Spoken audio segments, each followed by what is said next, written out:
Tonight, you will hear the calls that were never meant for the public. Calls made by people who vanished, moments after dialing 911. Calls where the operator wasn't talking to a human. Calls so disturbing. Dispatchers refused to ever replay them again. These are the 5 most terrifying 911 calls the internet still can't explain. And once you hear them, you'll understand why. Call 1. The second line. The storm rolled in just after midnight. Rain hammered the windows of the dispatch center. Lightning flickered across the parking lot, and the red LED clock on the wall clicked over to 12:03 a.m. Operator Rachel, 10 years on the job, was finishing a report when her headset clicked. 911, what's your emergency? At first, there was only breathing, not the frantic kind she was used to. No sobbing, no shouting, just a slow, steady inhale and exhale. Hello, this is 911. Can you tell me where you are? Silence. Then, another breath. Deep, right up against the microphone.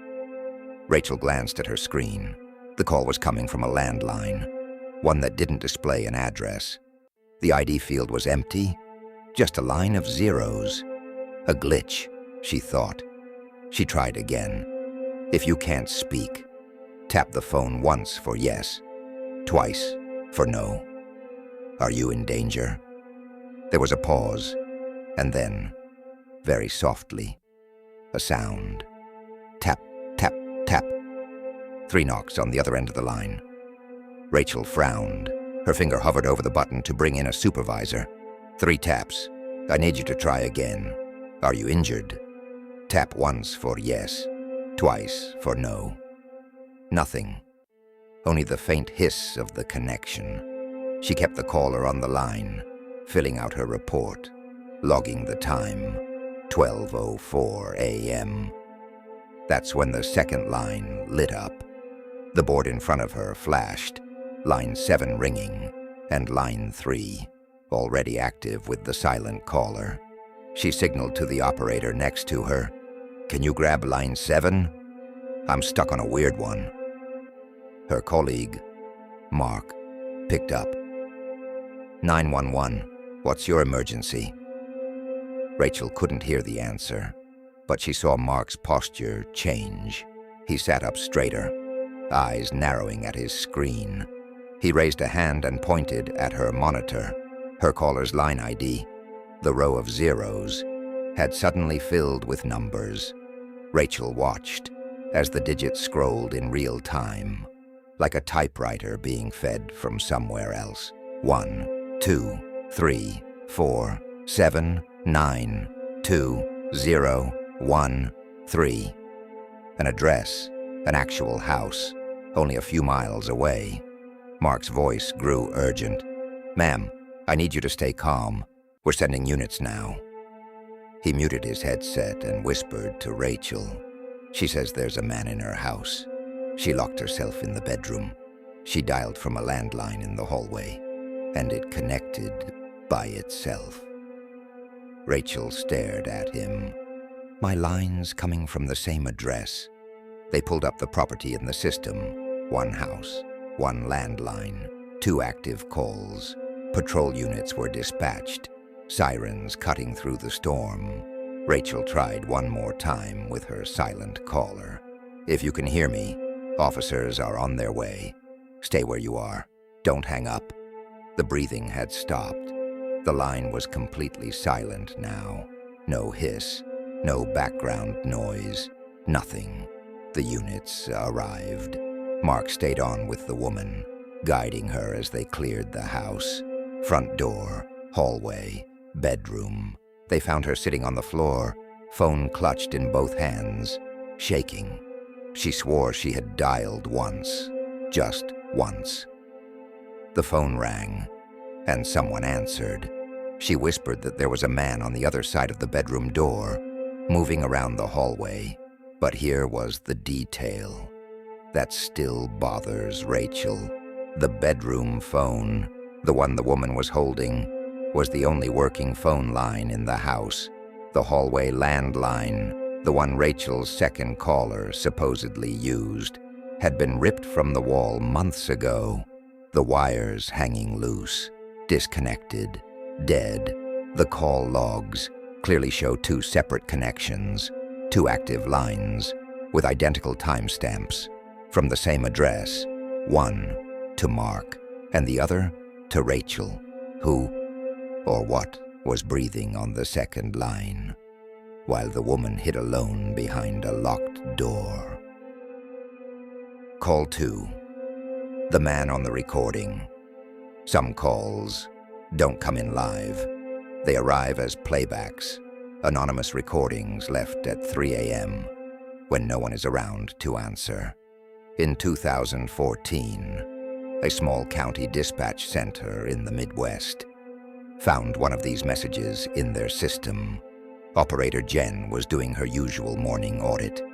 She clicked on a file marked only with a date and a time. The moment she pressed play, the room seemed to get colder. Ring, ring. System message. No operator available. Your call is now being recorded. Please state your emergency. There was a shuffling sound, as if the phone had been dropped, then picked up again. A man's voice came through. Calm. Too calm. Yes, I'd like to report. A break-in. Jen leaned closer to the speaker.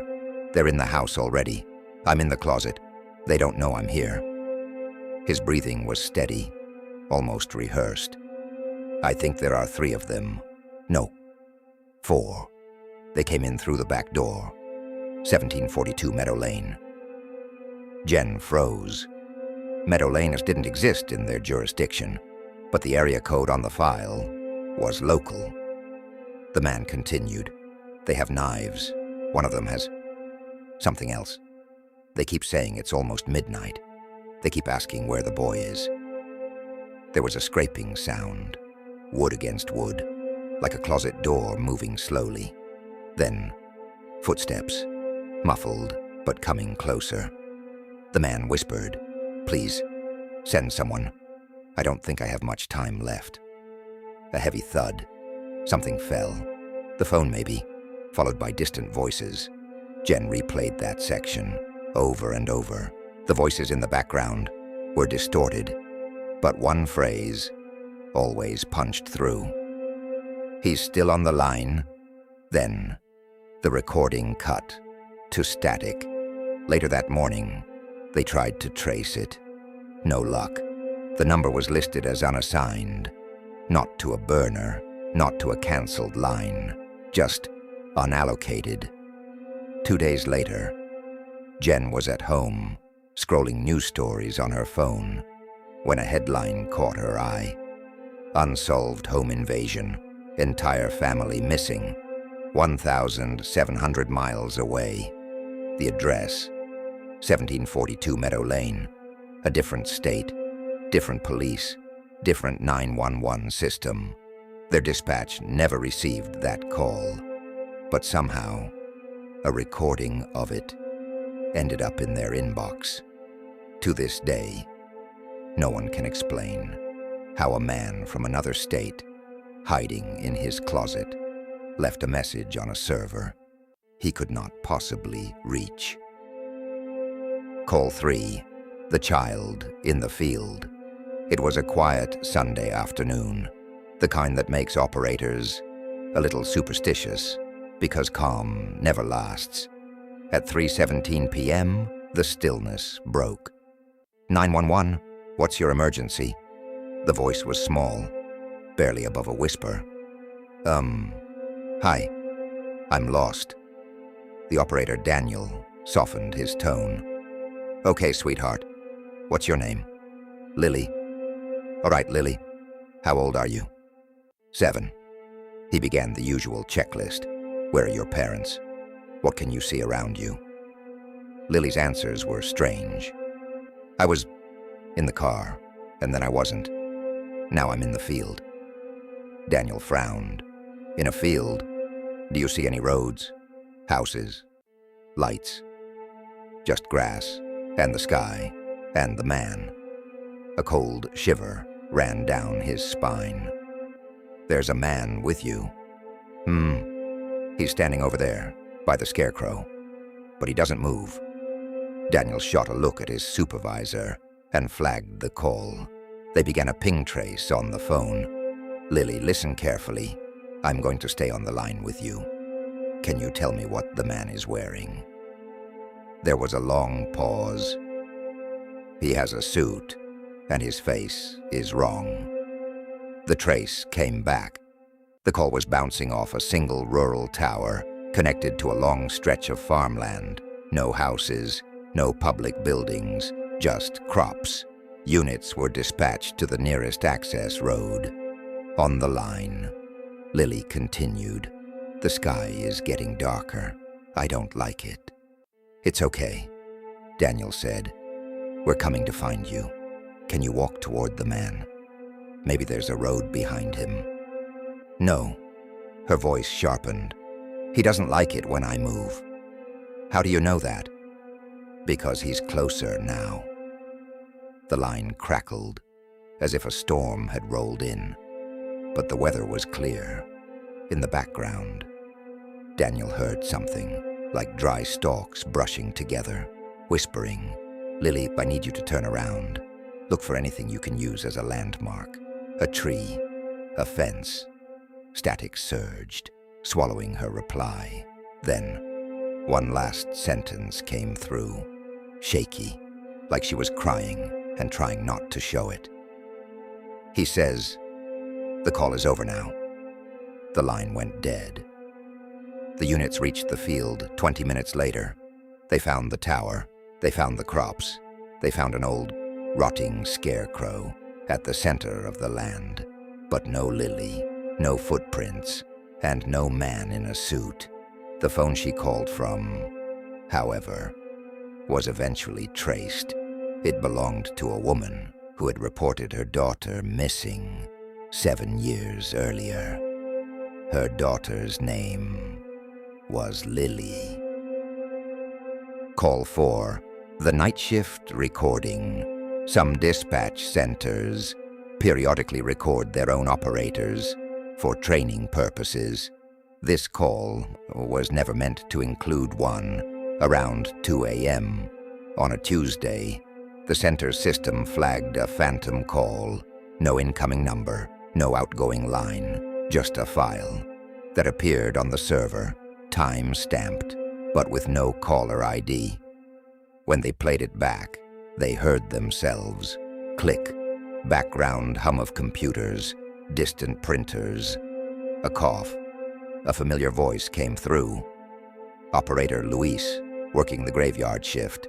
911, what's your emergency? Silence. Then, Luis again.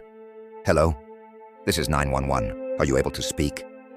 What made it so unsettling was that Luis clearly sounded confused, like he hadn't expected the call and was improvising.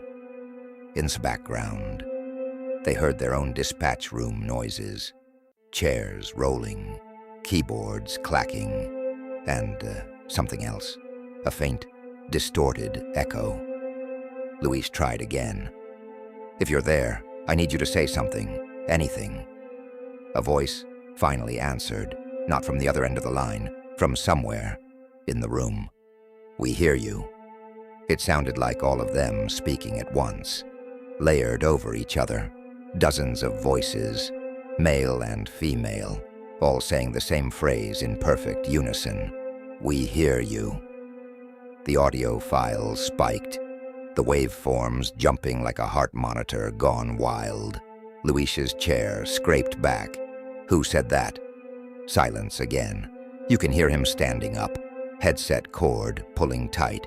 Seriously, guys, is this a joke? In the recording, another voice joined in, not layered this time.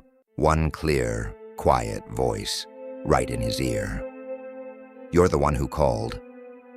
The clip ended with a long, high-pitched tone, like a test signal, and then dead air. When they confronted Luis, he looked genuinely shaken. He remembered no such call, no phantom voice, no joke, nothing. On the system logs, there was no evidence of an incoming or outgoing connection. At that time, just one entry. Internal recording. Source. Unknown. 2:11 a.m. The night staff sometimes joke, quietly, that maybe the building itself is listening. Call 5, apartment 12B. The last call came from a city, concrete, neon, and thin apartment walls. At 3:32 a.m., dispatch received a call from a trembling woman in Building 4, apartment 12B. Operator Mia answered, 911, what's happening? Someone's banging on my door. They've been doing it for 10 minutes, but when I look through the peephole, no one's there. Mia could hear it, a heavy, dull pounding in the background. 3 knocks, pause, 3 more. Okay, stay away from the door. Are you alone in the apartment? Yes, I just moved in. I don't know anyone here. Units were dispatched. While they were en route, the banging changed. It became lighter, more rhythmic, almost like fingers tracing patterns on the wood. The woman whimpered. They're whispering now. Mia strained to hear. Under the woman's breathing, she picked up something faint, like a chorus of voices, repeating the same sentence over and over. Let us in. Let us in. Let us in. The woman stepped back, phone pressed to her ear. Please hurry. I don't want them to know I'm on the phone. The elevator in Building 4 was old. The officers radioed that they were taking the stairs. On the line, the whispering grew louder. Mia noticed something strange. The banging and the words weren't in sync. The knocks came in sets of 3, but the phrase repeated in cycles of 4, like 2 recordings playing over each other. They're saying they used to live here. The woman whispered, they know my name, but I never told them. Mia gripped her headset. How do they know your name? They just keep saying it, over and over, like they're trying it out. The knocking stopped. Silence, so sudden, it made Mia's stomach drop. Are they still there? She asked. The woman moved, floorboards creaking beneath her feet. I don't think so. Mia heard the rustle of fabric, the small squeak of the peephole cover sliding open. Then, a long, shuddering breath. They're gone. Mia exhaled, relief washing through her. The officers reported they were turning onto the hallway now, 2 floors down. Okay, stay where you are. They're almost there. That's when the woman said something that made Mia's blood run cold. But if they're gone, why is the peephole covered? Before Mia could respond, something on the other side of the door pressed up against the glass. From the woman's reaction, you'd think she was staring straight into someone's eye. She screamed, dropped the phone, and there was a sound like metal twisting, wood splintering from the inside. By the time officers reached apartment 12B, the hallway was empty, the door intact, no damage, no sign of forced entry. Inside the apartment, everything was in place. TV, couch, boxes half unpacked. Only one thing was missing. The woman. Her phone lay on the carpet, call still connected, timer frozen at 13 minutes and 13 seconds. The building manager swore the unit had been vacant for months. They pulled security footage. From the moment the call started, until officers arrived. The camera in front of 12B showed the same image. An empty hallway, a closed door, no one entering, no one leaving. To this day, apartment 12B stays unrented, not because of what happened, but because anyone who stands in front of that door for just a little too long swears they hear it. 3 knocks, pause, 3 more, and a whisper pressed directly into their ear. "We know you're in there." Some calls end with answers, but these end with silence. If you made it this far, you're braver than the callers who never made it out. Wanderer, choose your next story carefully. Not every voice on the line is alive.